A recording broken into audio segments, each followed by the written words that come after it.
Hello, I'm Jasmine Birtles, and I'm talking to Nick Hubble, who is the editor of the Fortune and Freedom newsletter.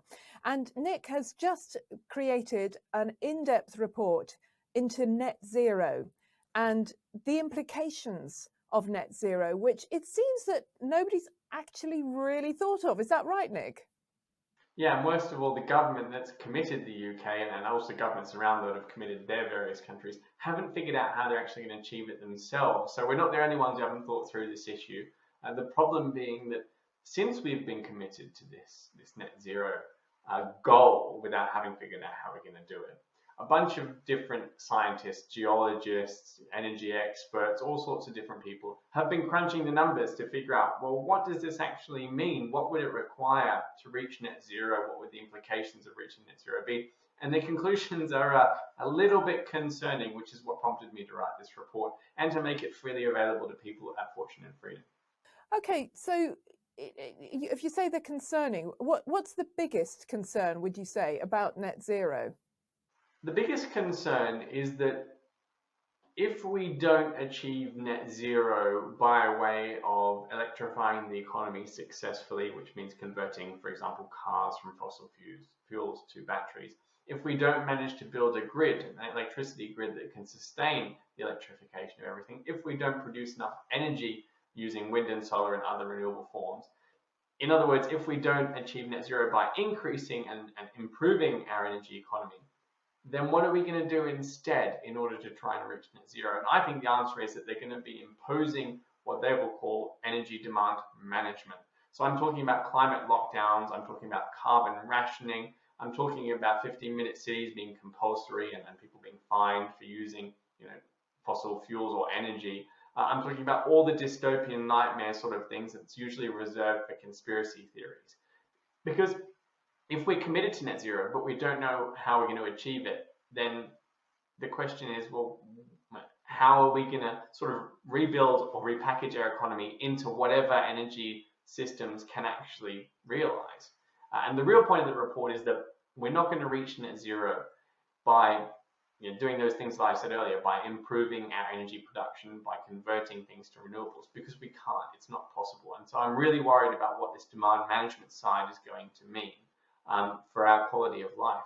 There's an interesting way of thinking about this, which comes from Doomberg, and what that group of energy consultants say is that our standard of living really can be measured in terms of how much energy we have to waste. Now that sounds like a stupid thing to say, but if you think about it, everything we do that improves our quality of life, such as, for example, converting milk to cheese, is an energy question. Going on a holiday is a question of using energy. And everything that we like to do, having lights on, having heating on, it's all about having energy that's freely available, meaning also cheap, in order to convert into what we like and what we want. And so our standard of living is really about that surplus energy being freely available. And what the net zero campaign is really all about, if I'm right about whether we can produce the energy that we need or not, what it's going to be all about is reducing our energy consumption, and that means a lower standard of living.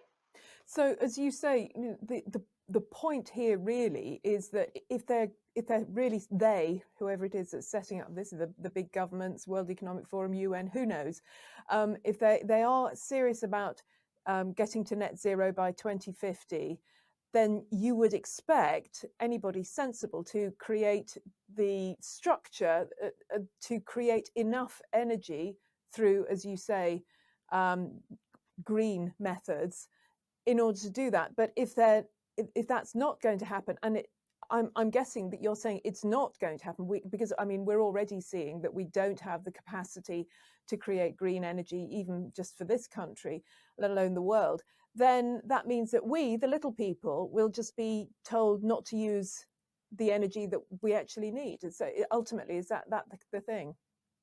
Yeah, although I'm sure we'll be allowed to use the energy that we need as defined by our governments and those international organizations that you mentioned. It's a question of the things we want, of our quality of life, of our living standards, whether we're allowed to travel outside of our cities, whether we're allowed to go on holiday, what sort of food we eat, how warm we keep our homes, these sorts of things. I suspect that as the world realizes that net zero is not achievable at the current level of energy demand, the focus will turn to reducing how much energy we demand, and thereby how much our quality of life is allowed to improve and well, not even improve. I'm worried that they're going to curtail our quality of life. And that, I'm sure that sounds quite extreme, but if you look at the people who've crunched the numbers, that is the conclusion they get to. All sorts of different experts are pointing out the fact that based on the realities of energy systems, we're not going to be able to provide the amount of energy that we have today using forms of energy that are going to comply with net zero. So the implication of that is that our energy demand is what's going to have to go. It's what's going to have to be cut.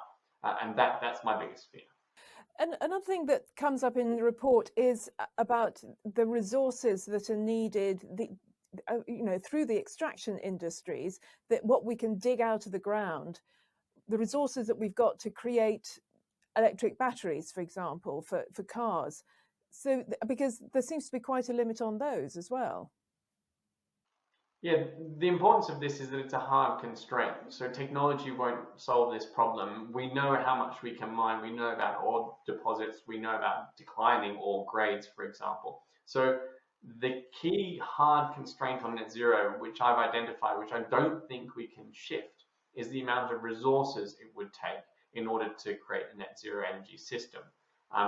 By resources, I mean metals. I mean also people who understand how to build things, so electrical experts of various kinds, especially engineers. All of these minerals that are required, that are quite rare, such as rare earths, there is going to be a massive shortage of those if we try and attempt to reach net zero. The reason for this is fairly simple.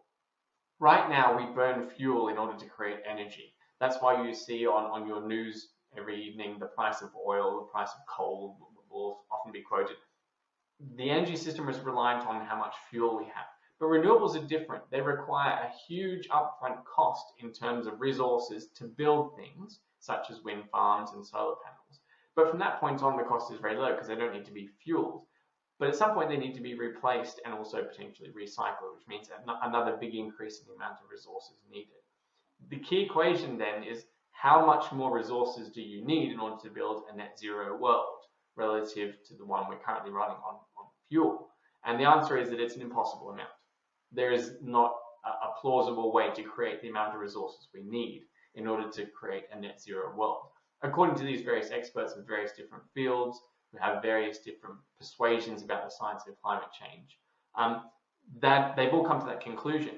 And like I said, the governments didn't crunch the numbers on how they'd actually achieve net zero. That's very clear. They literally lost a high court case, which made it obvious that they hadn't figured out how they're going to achieve net zero.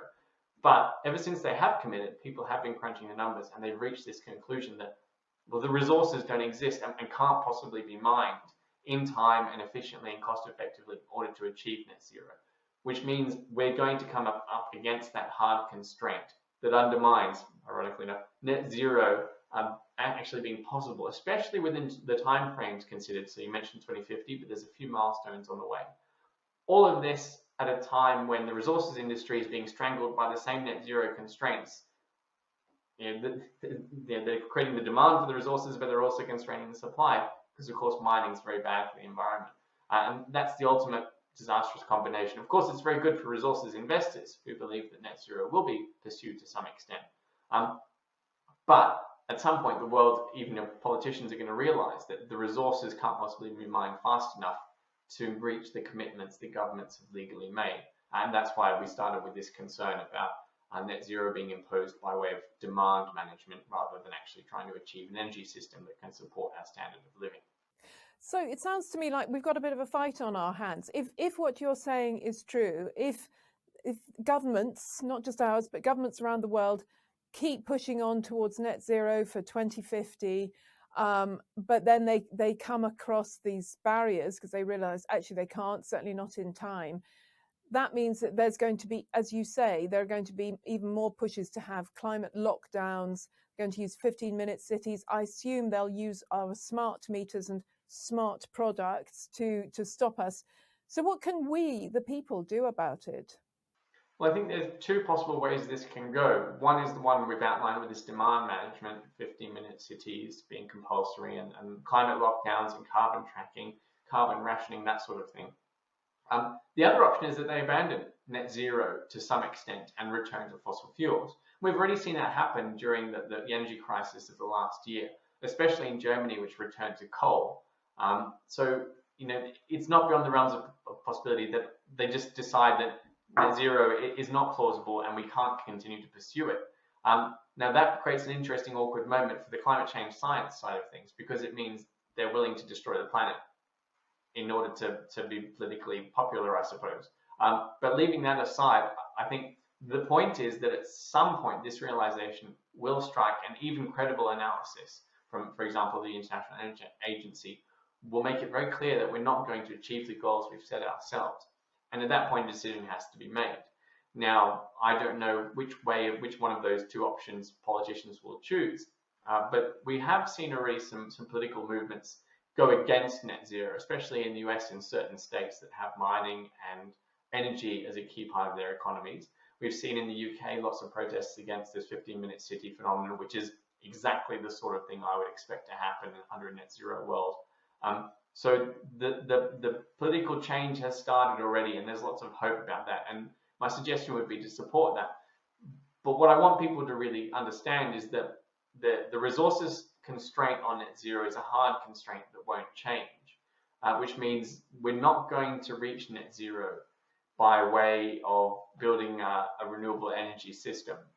We could reach it by constraining our standard of living, or we could abandon it. And we've got that choice. And if people understand we've got that choice, then at least they're making a valid political decision on a national level, unlike the one that we've made so far, where we committed ourselves to net zero without actually considering what it really means. Yeah, and because finally, anytime net zero is mentioned, I ask myself, why? And is there still a question mark over whether it's even relevant to get rid of carbon? Because we're talking about net zero carbon. I'm hearing so many arguments about carbon being needed for plants, for example, and that when the dinosaurs were around, we had high carbon situations, so we had lush vegetation, etc. Are the scientists that you're talking to, are they questioning even the need for net zero? One of the interesting things about this is that this group of scientists and geologists and economists and so on and so forth that I've interviewed about this, and I'm continuing to, they come from completely different positions about climate change. So, for example, some of them will say, well, net zero as we envision it today is not going to work because of this resources constraint that I've explained, which means we need to come up with something else that's better. And they talk about World War II rationing, and they talk about some of the dystopian nightmares that I'm worrying about and cover in the report. Then there's the people who are climate change skeptics, and they say, look, they're not going to achieve this anyway. They're going to have to go back to fossil fuels in the end, which means that's going to be a good investment. Currently there's a massive underinvestment in oil production in the future because everyone's expecting net zero to be achieved. When it isn't, that means the companies that do have oil production are going to be a good bet. So there's the two extremes. If you said to me, or if you were able to convince me that we should reduce our carbon emissions, possibly even to net zero, personally, I would be happy to make a sacrifice in order to achieve that. But the way we're doing it right now is through a really bad form of deception, where we're setting ourselves a legally binding goal, in the UK at least, of achieving net zero when we can't actually do it for fairly simple reasons that have just been assumed away. And we're sort of hiding what the implications of even trying to achieve that are. And that sort of deception is not good for politics. A good way to think about this is, what sort of a politician do people have to vote for in order to disagree or campaign against net zero, given that all political parties support it? That's a really concerning thought to me. And I don't want politics to take a nasty turn.